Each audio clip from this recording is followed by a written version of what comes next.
Greetings, YouTube family. Maverick in the space one more time. We have followed up on the development, the latest development in the now high profile JOYLYAN SILVERA murder charge.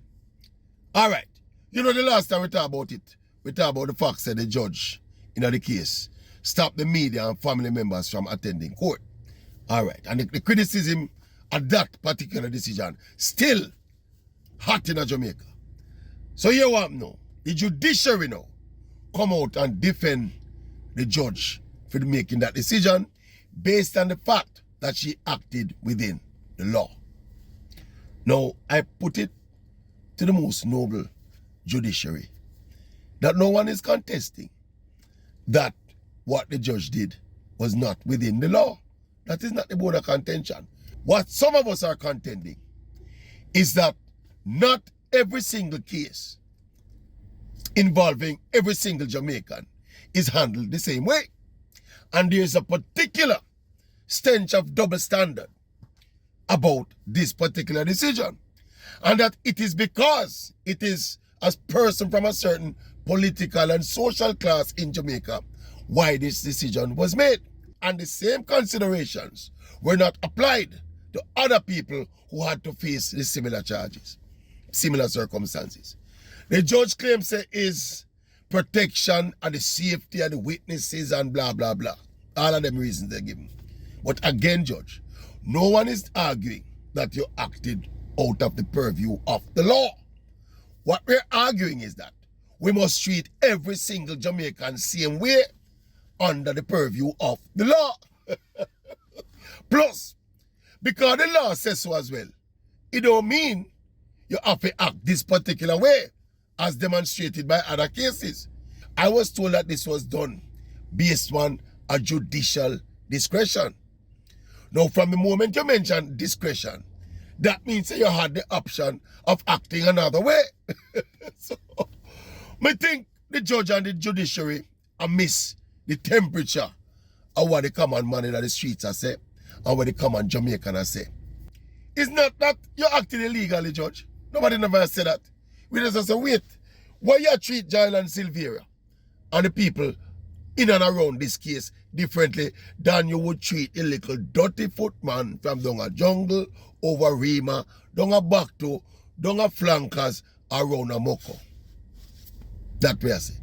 We don't see not where address the discrepancy in the statement by the judiciary.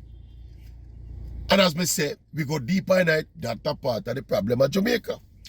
I don't know if you're all picking up the link between that kind of double standard and some of the ills and the antisocial behavior will take place in the country. And that's the link where a man like me are making. You see, if we have a Jamaica where somehow the perception is widespread, say every single Jamaican is treated equally under the law, some of the radical antisocial behavior in the society would have stopped. Yeah? It is because people of a certain class in a Jamaica see and by them experience that they are treated differently than some other people in some other class. And this right here is a perfect example of that. So, Judge, it's not about acting within the purview of the law. It's about the double standard. That's the way most of we are arguing about. And that's what the media fraternity generally, that's what bodies like the Press Association, and that everybody are arguing. So if you come up and say the judge acted within the law, you're not addressing the substantive issue at hand. I can't believe when you make the Maverick a little comedic sports commentator when I know nothing about nothing. Up here, I bring my big arguments against the big judiciary in Jamaica. That you don't miss what the people must say and miss what the common sentiment is. I don't hear anybody arguing that what the judge did was illegal. Nobody. Not one single solitary individual. All of we are people over the fence. And I say, oh, a one law for people like Silvera and people of his color and class. And it's the next law for the man that may look like me. Because you see, me have this Silvera complexion.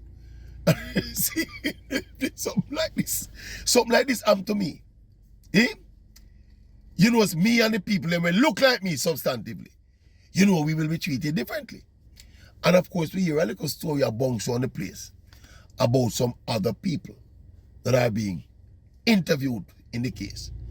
I wonder how many of these people could potentially be witnesses in the case. And is it that this action protect them people as well? Remember, the reason given, you know, is that they need to protect the identity and the safety of witnesses in the case. So when you have the normal trial them, where it's not a member of the ruling class or the political class, where are the concerns for the safety of those witnesses? Or because those witnesses generally come from the same social strata of the society for which the system itself shows scant regard. Get the levels of judge and judiciary, man. Get the levels now, man. You can't make a little comedian, sports commentator, and read the pulse of the situation different from you, man. I mean, you have to do what you have to do, you know. But you have to understand where people are saying. This is not 1965 or 1962, you know, when people were underexposed. Them have a thing named social media now, where everybody know everything now. Not now hide again. And in this kind of dispensation, I think it is much more important for transparency and justice, where you don't hide nothing from people. Because you're not going to try to hide it from people, but I'm going to tell you this. People are going to know what's happening there. People are going to know, you know. People like me are going to know. Me can't tell us that me are going to know. You see what I said to you? Because we peep over fences. And other people in the business have them fence for them peep over as well.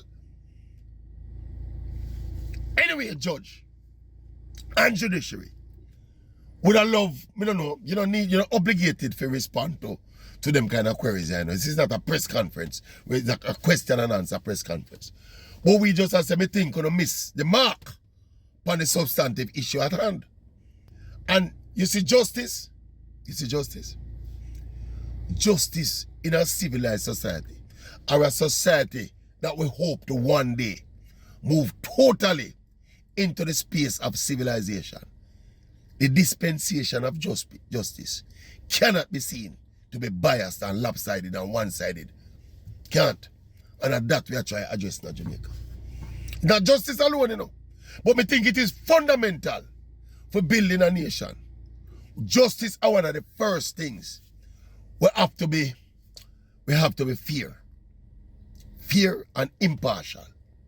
And right now, none of the members of the judiciary can walk out in Halfway Tree Square or Sam Sharp Square and do a poll with the public and get the majority of the public. Tell them, say, them feel, say, the dispensation of justice in Jamaica is fair.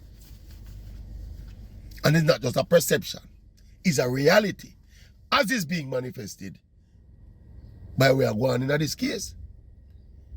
All people want a truth, you know, and fairness, you know. You see, if we get truth and fairness, less people will be upset. Less people will have motivation to be militant and misbehaving. Let me put it that way.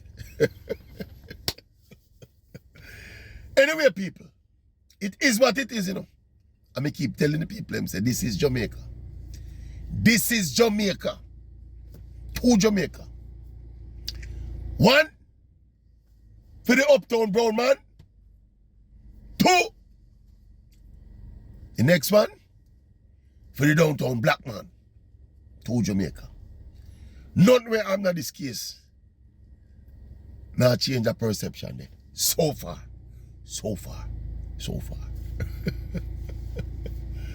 Make me see what happen now. Make me see what happen. Maverick out. Make me see what happen.